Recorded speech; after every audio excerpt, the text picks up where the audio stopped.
front of us. The exam is into Fridays. I hate one thing in this world, to give material that will enter in the exam the day before. Not fair. Not fair for you, not fair for me either. So tomorrow we are 4 hours behind, right? And tomorrow we are going to catch up 2 hours. But I don't want to catch up the other 2 into Thursday. So I'm suggesting the following, because otherwise you won't have time to digest, to assimilate the material. And in every single class I'm going to teach from now to the day of the exam, there will be something that will go in the exam. So dense or compressed is the situation. So I'm suggesting the following. Monday,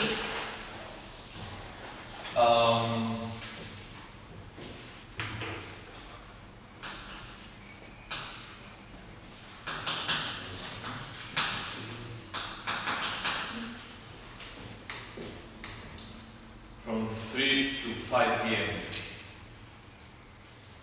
or maybe this Friday, although it would be too much to have 2 hours in the morning and then 2 hours in the afternoon. But it could be also on Friday, also depending on Laura's availability. What do you say? You understand what I'm saying? I don't want to teach you task scheduling just the day before.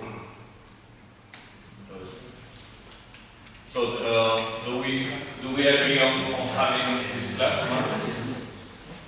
Is there some incompatibility that cannot be solved? Yeah? Is it set? Okay.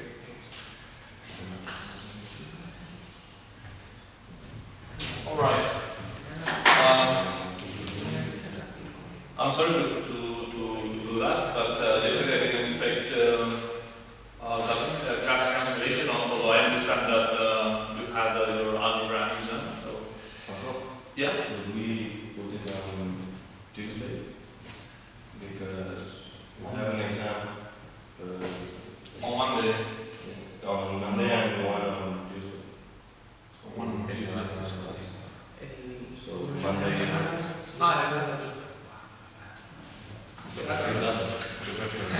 What worries me about that is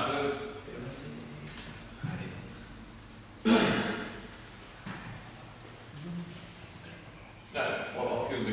I could do problems in those 3 last hours, but should be no later than that. I feel that it's even a little bit risky. But if it is the best option for you, I'll take it. No? How you? You say no? You prefer to do it on Monday? Or maybe on Friday? If you don't mind. I mean, there is one advantage about Friday. That's you have the whole weekend to do it.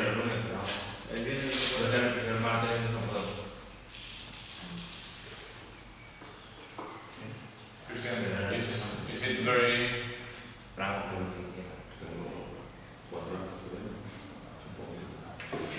4 hours to study your next exam? Yeah. Why do you say 4 hours? You mean for the other course? You mean for the other course? I mean, it's not my exam. I already passed Discrete mathematics, so you have to make a decision soon. Monday? If you cannot make the second hour or so, you still have the video and also the office hours, which are very underused. Okay, let's fix that.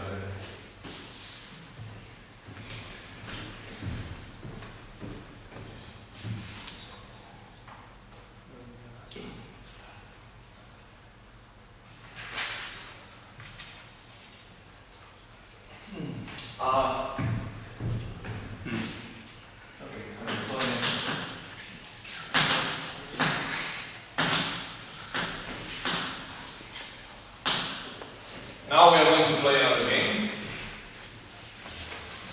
It's a game about traversal.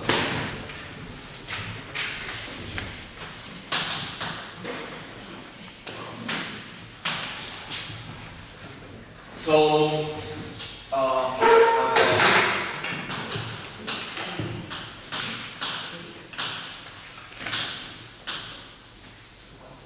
simple graph.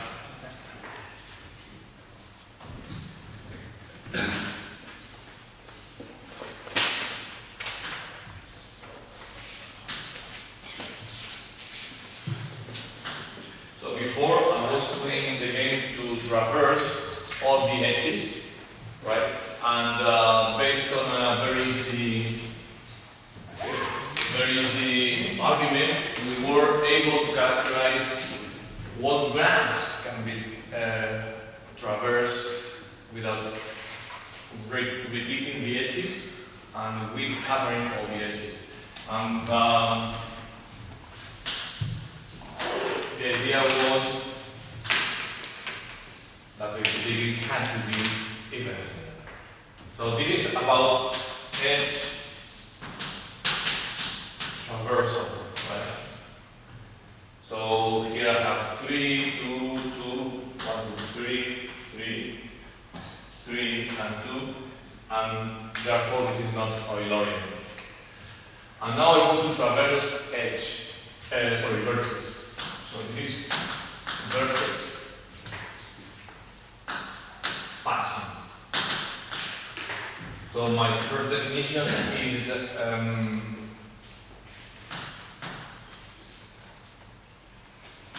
Hamiltonian path. Oops.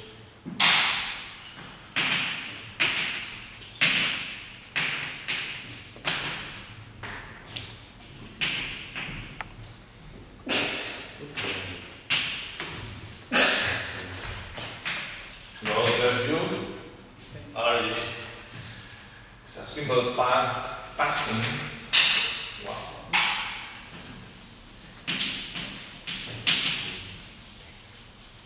Through all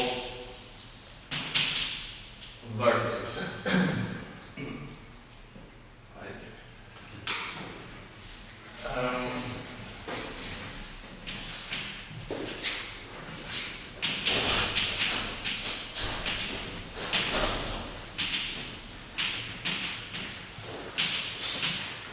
A Hamiltonian circuit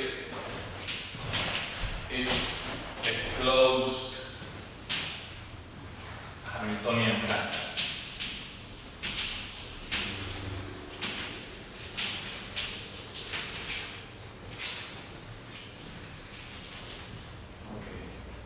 Okay, those definitions are easy to understand. I'll draw some graphs in a moment. I am missing the third definition, a Hamiltonian graph.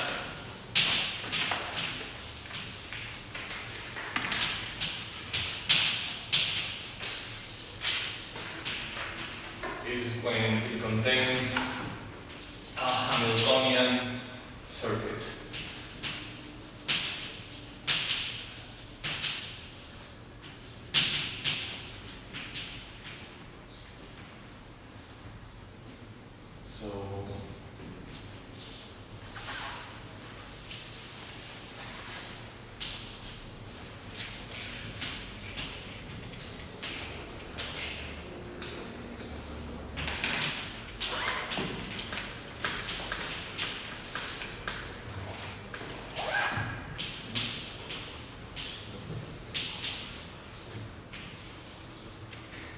So here we have the first question.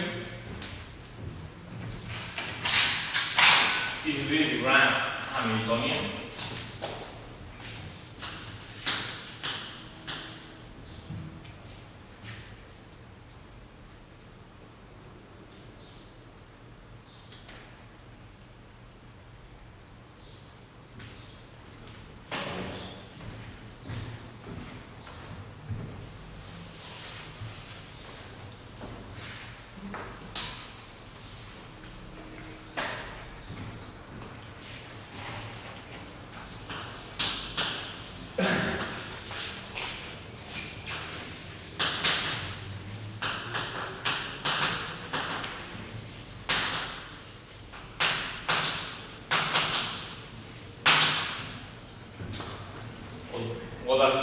say?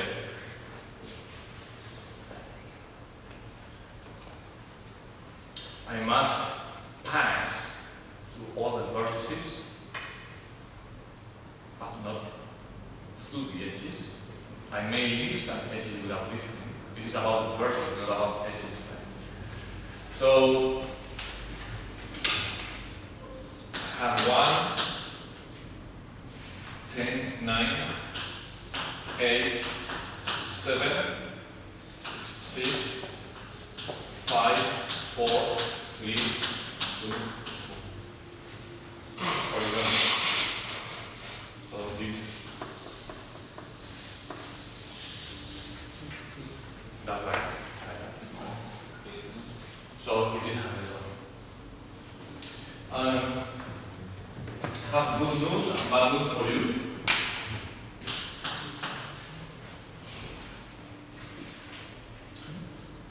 We don't know any necessary and sufficient condition for a graph to be Hamiltonian. So,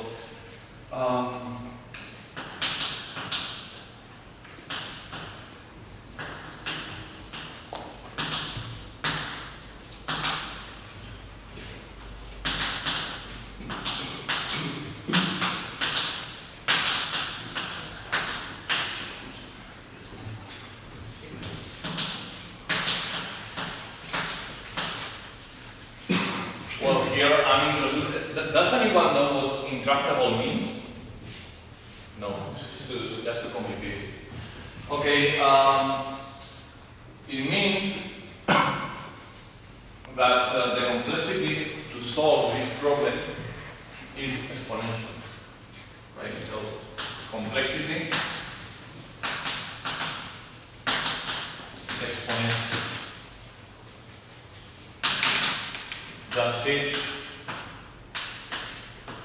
Has the form of 2 to the nth, a to the nth, etc. One question. What kind of problems in terms of complexity can a computer solve with nowadays technology? That's a quite complicated question. I'm going to do this. What is the complexity of a problem that a current computer can solve now? Polynomial. Polynomial. And very low tractable is polynomial. So n squared is all right, n log n, n to the third, etc. But n to the 10th, for example, is just too much. Just too much. So this problem of finding a Hamiltonian circuit belongs to that category. So there is no a nice characterization like we had for a Lorentz. Yeah, we just look at it at the degree and we are done. Here everything has to be by hand, except for a few results that I will state in a moment. So this is important toward the exam because you are given a graph and they ask you, is this graph Hamiltonian? You have to do it by inspection, manually, as I did this one. Let's try and error. So here I have a few conditions. Well,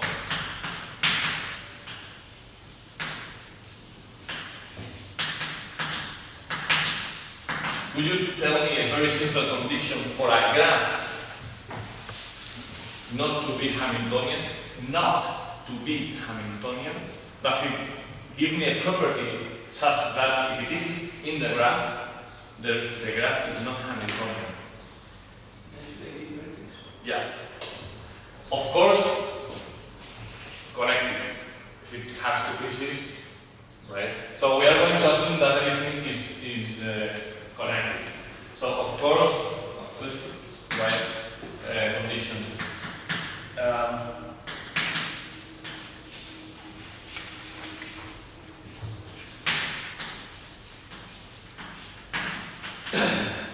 It's not a sufficient condition because you have non-Hamiltonian graphs that are connected.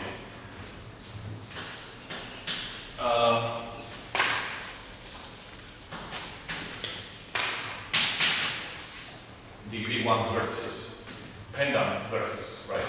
If I have a graph like that, right? There's no way I can find a circuit, Hamiltonian circuit. I may find a path, Hamiltonian path, but not certainly a circuit, because I have to come back to where I came from. All right. What else?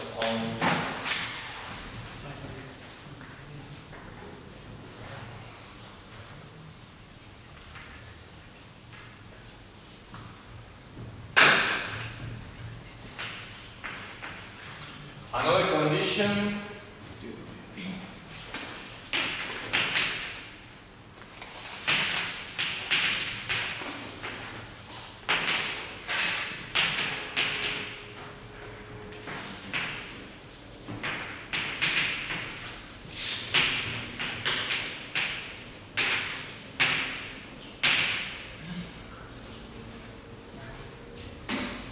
So if there is a cut vertex, then it cannot be Hamiltonian. I recall what a cut vertex was.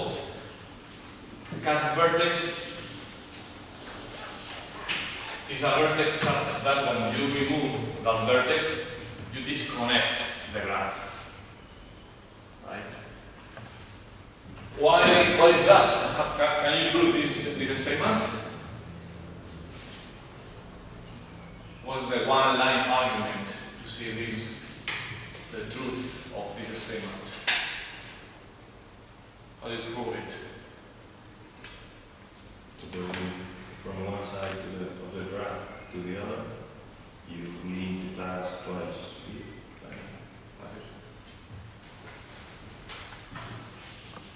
There cannot be a cycle going through all the vertices, because if I call this V1 and V2, I'll visit V twice as you said. Okay. And two positive, well, just one positive result.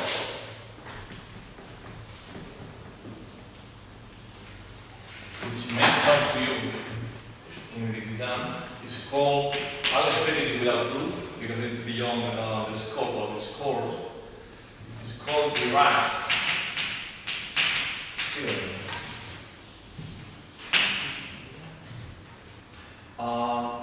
G is a simple graph without these vertices, otherwise I cannot talk about circuits.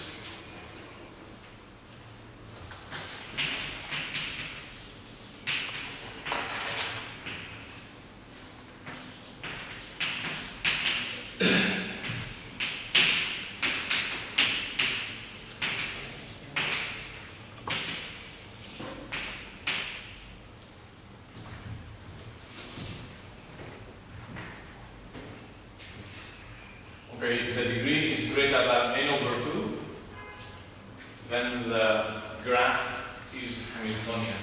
The intuitive idea behind this theorem is the following. This degree is very high. It means it has lots of neighbors, right? It has more neighbors than n/2, which means that I won't get blocked when I construct my circuit, because I will have many choices. That's the idea.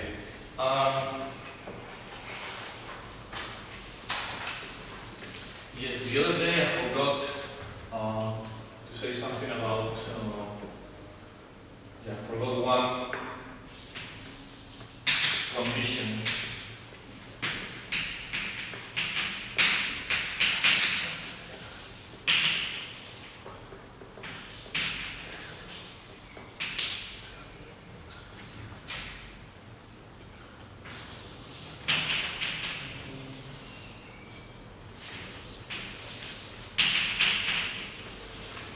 cut edges or bridges. I realized later, sorry about that. What's a cut edge or a bridge?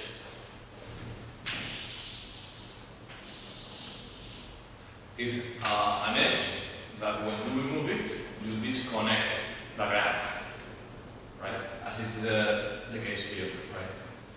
Can an Eulerian graph have a bridge? No, that's the condition that was missing, right? So, if G has n cut edge,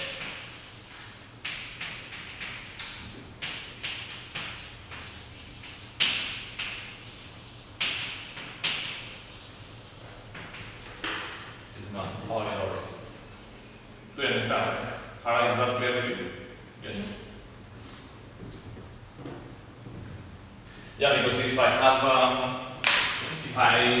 if this graph would be Eulerian, there would be a circuit visiting all the edges, and again, I separate B1, B2, and this guy has to be used twice. It cannot be. So it's good to have a repertoire of sufficient and necessary conditions to determine whether a certain property holds or not. Okay, problem.